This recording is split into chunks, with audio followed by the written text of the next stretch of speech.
Conakry, 2 août 2018 au sommaire, opération de déguerpissement du site de l'ancienne usine de briqueterie de Kobaya. Les cadres techniques du ministère de la Ville semblent déterminés à récupérer ce domaine de l'État. Semaine santé, mère et enfants, une initiative du département de la santé et ses partenaires. L'opération consiste à donner la vitamine A aux enfants de 0 à 59 mois et à offrir des vaccins anti-palu aux femmes enceintes. Justice, bientôt la mise en place des bureaux d'accueil dans les cours et tribunaux du pays. À Conakry, les cadres impliqués dans la réforme de la justice planchent sur la validation du projet. Mesdames et messieurs, bonsoir. Merci de l'attention et bienvenue dans cette édition. Mise en place d'une commission nationale de l'organisation des festivités de l'an 60 de l'indépendance de la Guinée à Conakry. Opération d'insémination artificielle bovine avec des résultats prometteurs. Ce sont autant de sujets qui ont dominé la session ordinaire du Conseil des ministres de ce jeudi, tenue au palais Séroutoria sous la présidence du chef de l'État, professeur Alpha Condé. Aboubacar Kamara commente le compte-rendu du porte-parole du gouvernement. Le chantier de la professionnalisation et de la modernisation de l'élevage est lancé. Ce jeudi à Sékou Touréa, dès l'ouverture du Conseil des ministres, le président de la République s'est félicité du début de la campagne d'insémination artificielle bovine, avant d'attirer l'attention sur les festivités de l'an 60 de la Guinée et les réformes à la fonction publique. Au titre du premier point de l'ordre du jour, le président de la République a apprécié le démarrage effectif de la campagne d'insémination artificielle des vaches dans le cadre de l'intensification et de la professionnalisation de l'élevage en République de Guinée. Le chef de l'État a invité le gouvernement à prendre des dispositions pour une bonne organisation de la fête marquant le 60e anniversaire de l'indépendance nationale de notre pays. Le président de la République a demandé au ministre en charge de la fonction publique de veiller à la prise en compte de tous les aspects, notamment financiers, dans les projets de réforme des structures publiques. Au cours de ce conseil, il a été aussi question de sauvegarde du patrimoine routier. Le ministre des Travaux publics a révélé que le coefficient d'agressivité des routes en Guinée est le plus élevé de l'Afrique au sud du Sahara, ce qui réduit de moitié la vie de nos routes aménagées. Le ministre a soutenu que la plus importante des agressions que subissent les routes est causée par la surcharge des véhicules poids lourds qui y circulent. La dernière campagne de paysage menée par la Direction nationale de l'entretien routier a révélé que plus de 80% des camions poids lourds utilisant les routes nationales sont en surcharge. Le Conseil a demandé au ministre de continuer le processus de recrutement du partenaire technique tout en veillant au respect des normes, des règles de passation des marchés publics et de la pratique au sein de l'espace CEDEAO. En examen de documents, le ministre de la fonction publique a fait le point sur le projet de loi portant statut général des agents de l'État. Le ministre a présenté un tableau récapitulatif des amendements apportés et a indiqué que plusieurs ateliers ont été organisés pour la présentation et la validation des documents. Le Conseil a demandé que le document soit revu pour s'assurer de sa cohérence et de ses implications financières éventuelles sur le budget de l'État. Le renforcement du pilotage de l'examen du budget de l'État, la mise en place d'une commission nationale d'organisation des festivités de l'an 60 de l'indépendance nationale sont entre autres questions importantes débattues au cours de ce conseil sous la haute autorité du professeur Alpha Condé. Le ministère de la Ville et de l'Aménagement du territoire est plus que jamais déterminé à récupérer les domaines de l'État. À Kobaya, les cadres techniques de ce secteur ont enclenché une opération de déguerpissement du site de l'ancienne usine de briqueterie. Ce domaine public a été placé dans le portefeuille de l'État guinéen depuis la disparition de cette unité industrielle. À ce jour, il est illégalement occupé par des particuliers. Éclairage, Saint-Martin. Sur la route de Lambani, le quartier Kobaya, entre les transversales numéro 5 et 6, se situe le site qui abritait l'ancienne usine de briqueterie Un domaine qui, après la disparition de la dite unité industrielle, a été mis dans le portefeuille de l'État. Depuis, il est sécurisé par une brigade de la gendarmerie. Malheureusement, des particuliers se sont installés là sans l'avis du département, de la ville et de l'aménagement du territoire. Des constructions anarchiques et murs de morcellement sont perceptibles. Ce sont des actions qualifiées par les cadres techniques d'encombrants physiques et qu'il faut déguerpir. Les intéressés se réclament, soi-disant, des coutumiers. Donc, ils viennent, ils s'accaparent comme toute autre réserve foncière de l'État. On les protège, mais les citoyens arrivent à pénétrer et à les occuper. Et notre réaction, c'est de les démolir et de reconstituer la propriété de l'État. Je suis personnellement passé ici et j'ai rencontré et la communauté et le quartier pour leur dire que le bien de l'État est inaliénable et imprescriptible, conformément à la loi, conformément au code foncier et domanial. Mais ceux qui se disaient coutumiers tenaient à occuper les lieux parce qu'ils se disaient que leur arrière-grand-père et grand-père avaient vécu ici. Après donc plusieurs visites infructueuses de sensibilisation des occupants sur la nécessité de préserver ces domaines publics, les techniciens du ministère de la Ville et de l'Aménagement du Territoire durcissent le ton. Sur les lieux, la machine démolit toutes ces constructions. L'opération est menée sans heurts. C'est la poursuite de l'opération de lutte contre les occupations illégales des domaines publics. Nous avons constaté des constructions non autorisées sur un site sécurisé par un titre foncier au nom de l'État. Des citoyens se réclamant propriétaires n'ont eu aucune autorisation de bâtir ce qu'ils ont fait et conséquemment, les dispositions ont été prises pour restaurer l'État dans ses droits. C'est pourquoi la machine est venue démolir tout ce qu'il fallait démolir. Avec la collaboration du Haut Commandement de la Gendarmerie nationale, le ministère de la Ville et de l'Aménagement du Territoire s'engage à nouveau à récupérer les réserves foncières de l'État, comme pour dire que l'État se tient désormais debout et retire tout ce qui lui appartient pour le bonheur des Guinéens. Dossier à suivre. Présentation à Conakry de l'étude d'actualisation du schéma directeur des infrastructures de transport minier et une initiative du gouvernement exécutée par le département des mines et de la géologie. Ce schéma directeur vise à doter le pays d'infrastructures adéquates de transport des produits miniers, notamment dans la région de Bouquet. Valérie Talimanet, reportage. Élaboré en 2014, le schéma directeur des infrastructures de transport minier en Guinée est actualisé cette année par le cabinet français CETEC International. Cette action permet au pays de se doter des indications sur les possibilités de réalisation et de développement des canaux de transport des minerais dans les zones à potentiel minier. Les grands axes de la présentation et les arguments qu'on souhaite développer qui existaient pour partie déjà en 2014, puisque c'est l'actualisation du schéma directeur qui existait qui a été fait en 2014. Donc ces grands axes, ce sont la mutualisation des infrastructures de transport. Voilà, ça c'est fondamental. De préférence des infrastructures de transport ferroviaire à du transport routier. Voilà. Et puis ensuite la recherche de mutualiser également les ports et si possible des ports avec une eau le plus profonde possible pour que les bateaux qui arrivent au port soient les plus gros possibles. La mise à jour de cette étude va en droite ligne avec les perspectives d'évolution du secteur minier en Guinée, notamment dans la région de Bouquet. Elle devra ainsi servir d'outil stratégique à l'État dans l'optimisation du transport de minerais de bauxite. Déjà, 3 sites portuaires sont identifiés et des corridors ferroviaires proposés à Kamsar. Il a été relevé qu'il est plus pressant d'aller vers un schéma durable, un schéma qui consisterait à mieux maîtriser l'environnement, à mieux gérer le territoire, notamment l'aménagement du territoire. Donc aller à l'encouragement de la mutualisation de ces infrastructures-là, notamment en mettant en place des ports en eau profonde et en réduisant au mieux l'utilisation des routes. L'étude étant réalisée, il appartient désormais à l'État guinéen de mettre en place un plan d'action afin de pouvoir avancer dans la mise en œuvre du schéma directeur des infrastructures de transport minier. La réalisation de ce projet permettra ainsi de mieux protéger l'environnement en limitant les pressions sur les populations locales. Lutte contre le changement climatique, la Guinée s'active à valider son programme préparatoire pour accéder aux ressources du Fonds vert climat. L'accès à ce fonds permettra à notre pays de réduire ses émissions de gaz à effet de serre. Ousmane Ba.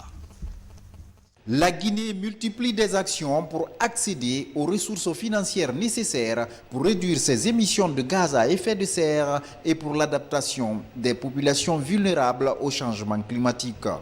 Ici, les acteurs échangent sur l'adoption et la validation du Readiness Programme, un document qui consacre des stratégies pour l'accès au Fonds vert climat.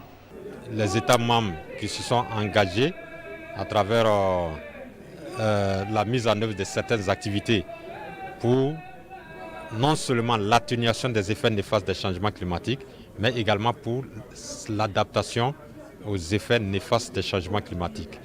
Et c'est dans ce cadre justement qu'un fonds a été mis en place, le Fonds vert climat,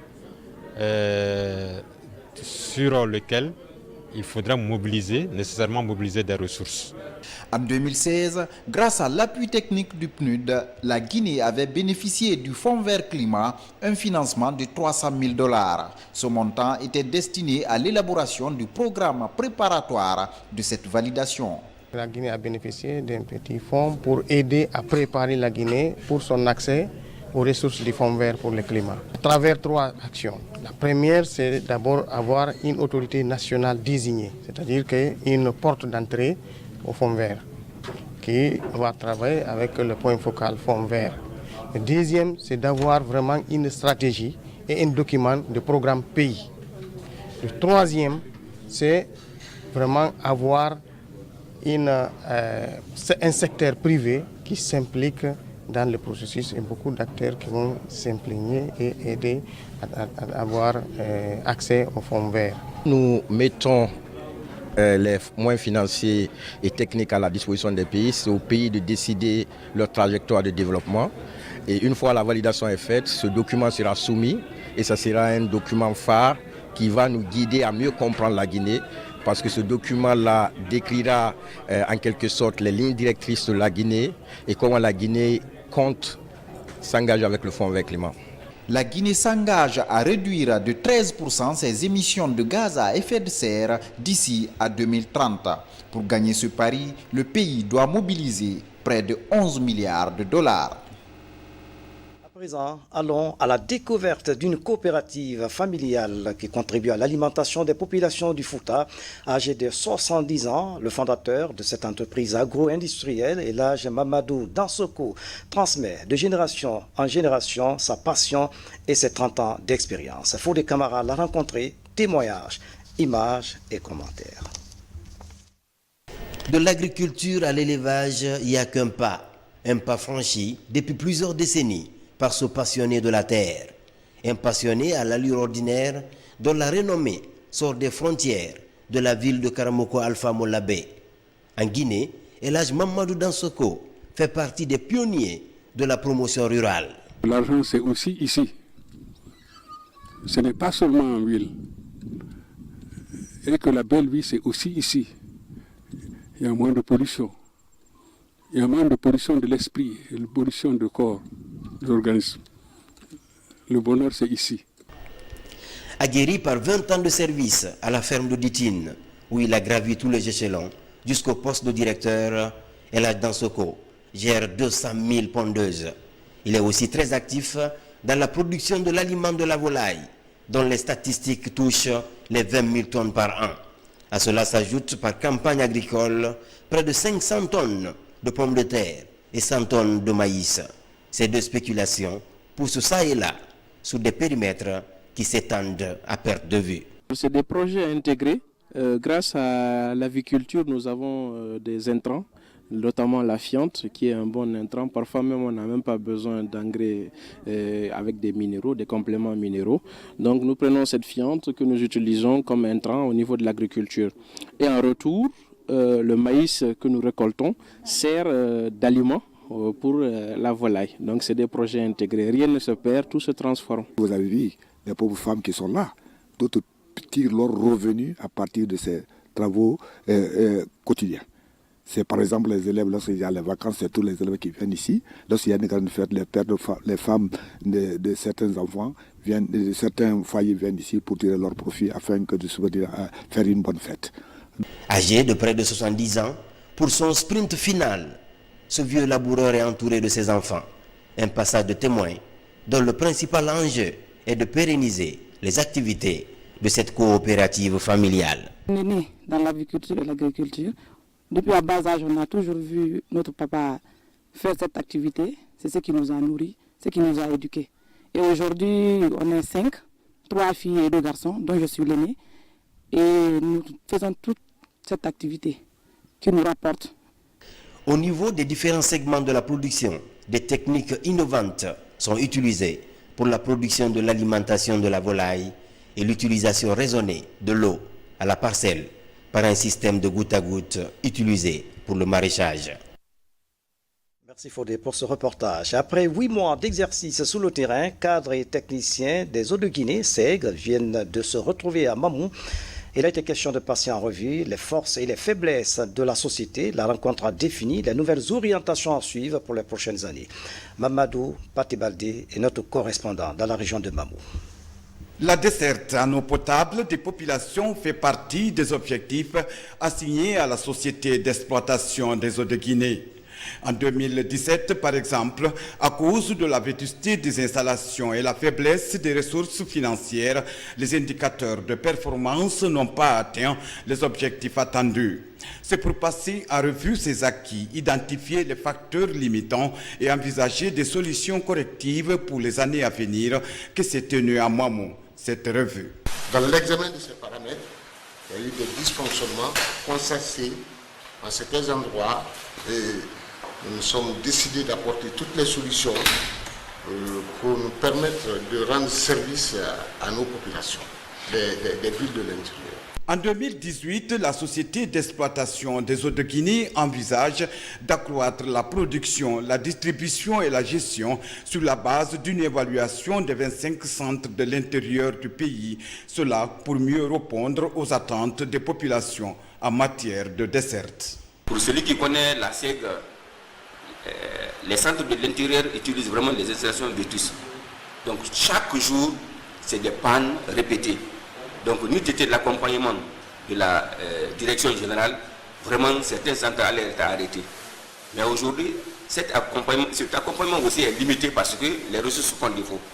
Donc si nous ne bénéficions pas de l'accompagnement des partenaires au développement, c'est sûr et certain, certains centres risqueront d'être fermés. L'eau, c'est une nécessité pour la population. Vous savez que nous faisons un service social. Si on dit qu'il faut que la population paye normalement ce qu'on doit facturer, ça va être un peu difficile. Mais tout ce que nous demandons à la population, c'est de payer la facture qu'on les envoie. Cet engagement des cadres et techniciens de la SEG permettra de soulager les besoins des consommateurs en eau potable et de surmonter les difficultés liées à la production et la distribution. Les correctifs qui seront apportés permettront à coup sûr de faire en sorte que les capacités de desserte en eau soient tous les jours renforcées. Autorités régionales, préfectorales et locales que nous sommes, nous n'allons épargner aucun effort pour vous accompagner. Cette rencontre a permis de passer au peigne fin toutes les préoccupations, mais surtout de proposer des solutions appropriées aux problèmes liés à la consommation de l'eau potable en Guinée. L'autre image de l'actualité nationale, la semaine de la santé mère et enfant vient d'être lancée par les autorités du ministère de la Santé. Durant 7 jours, la vitamine A sera supplémentée aux enfants de 0 à 59 mois et les femmes enceintes bénéficieront d'un vaccin contre le paludisme et l'anémie à titre préventif. Voici le reportage de ça à Maratolno. Selon les données de la dernière enquête de l'OMS, le taux de mortalité maternelle et infantile en Guinée est de 550 décès pour 100 000 naissances vivantes. Pour améliorer la santé des femmes et des tout-petits, les responsables en charge de la santé relancent la semaine santé mère-enfant.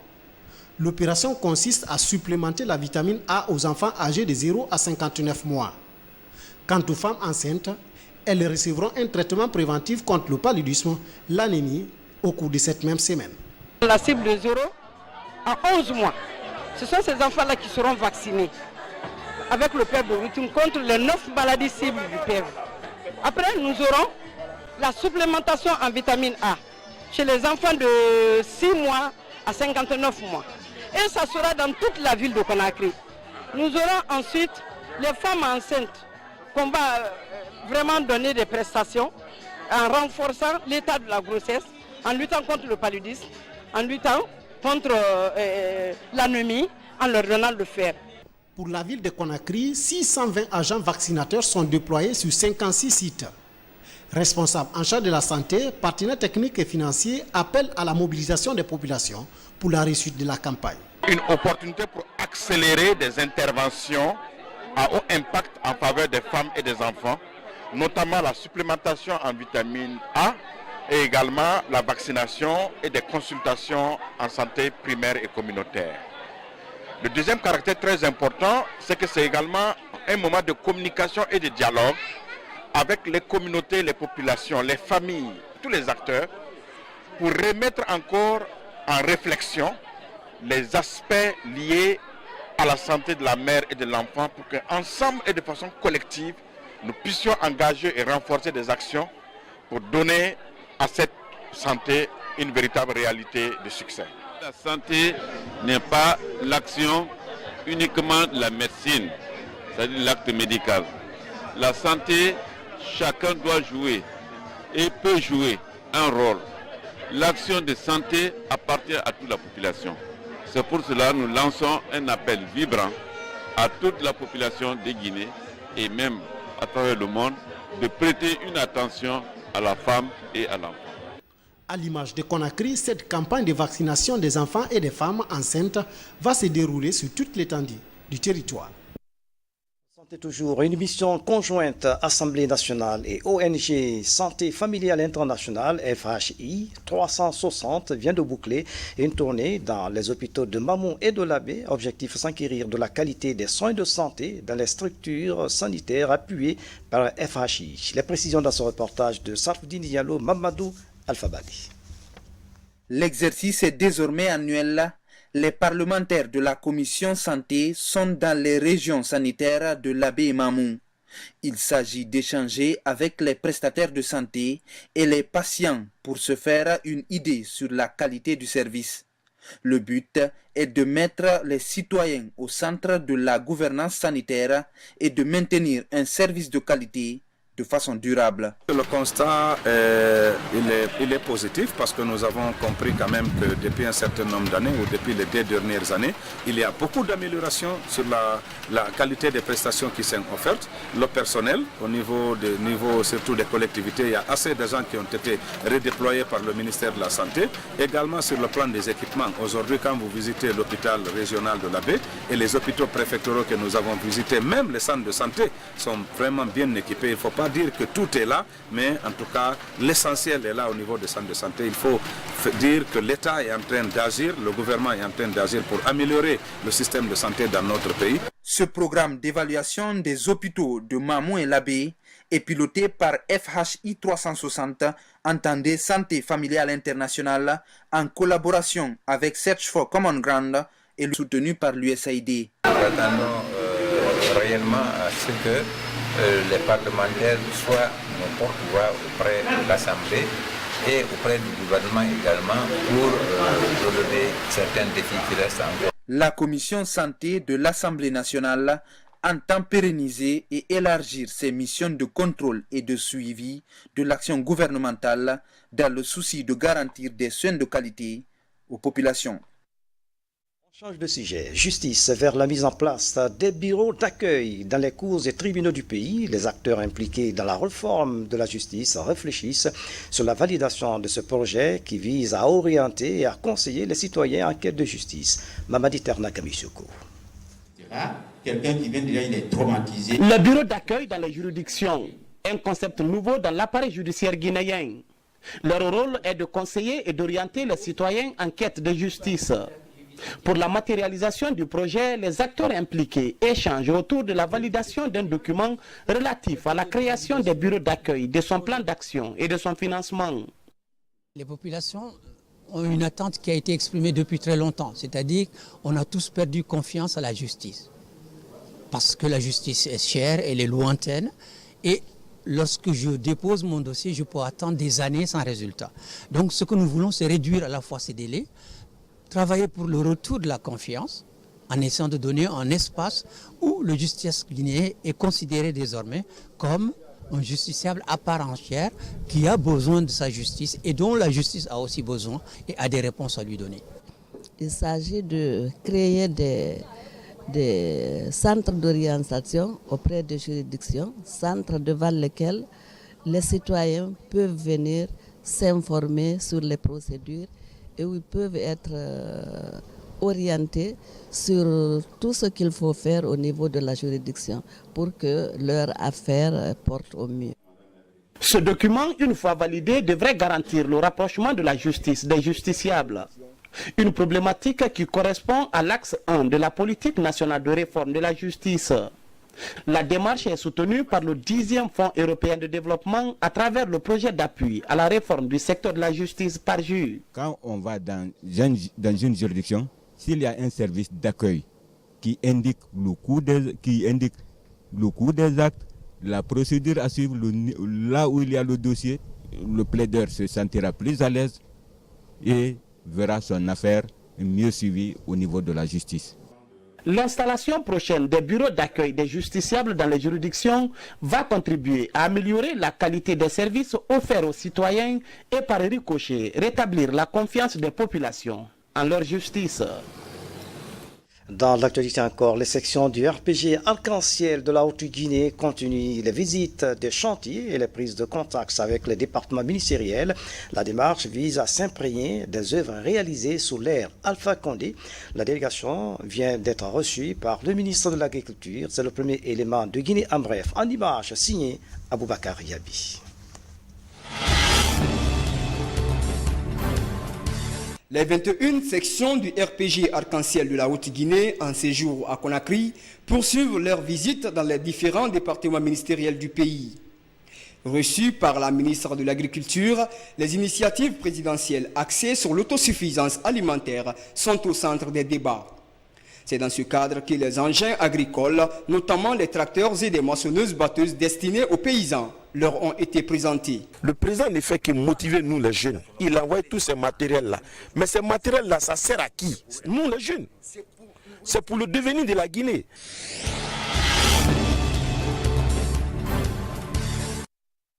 Pour la paie des salaires du mois de juillet, des fonctionnaires du ministère de l'Information et de la Communication des autorités exigent un contrôle physique.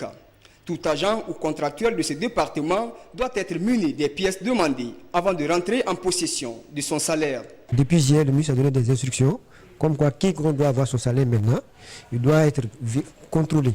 C'est-à-dire le contrôle consiste à quoi?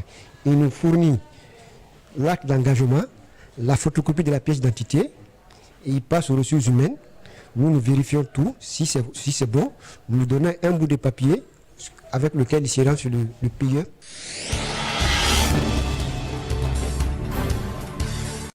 Quelle stratégie faut-il mettre en place pour impliquer les communautés villageoises de la région de Boké dans le développement socio-économique de leur collectivité? La question était au centre de cette formation qui a regroupé ici à Boké les responsables venus notamment de Gawal, Koundara et Sangaredi. Cette formation vise à renforcer les capacités des formateurs, que sont les directeurs de micro-réalisation, les chargés de l'organisation des collectivités et les agents de développement locaux. Ailleurs dans le monde, forte inondation en Birmanie, polémique autour de la législation de l'avortement en Argentine. Ce sont entre autres sujets traités sous forme de télégramme en images par notre rédaction, Mohamed Seyarsma. L'inquiétude monte en Birmanie où plus de 150 000 personnes ont été déplacées et une douzaine tuées à la suite d'inondations dans le sud-est du pays. Les digues se rompent sous la pression de nouvelles pluies. À quelques jours du vote définitif des sénateurs sur le projet de loi visant à légaliser l'avortement en Argentine, pays du pape François, partisans et détracteurs jettent leur dernière force dans la bataille pour tenter de convaincre les parlementaires. Le virulent débat sur les armes à feu a pris un tour résolument high-tech aux États-Unis, un Texan ayant promis d'aller jusqu'à la Cour suprême pour faire valoir le droit de fabriquer en toute discrétion des pistolets et autres fusils d'assaut grâce à des imprimantes 3D. Cody Wilson est le personnage central de ce débat sur l'impression d'armes en 3D.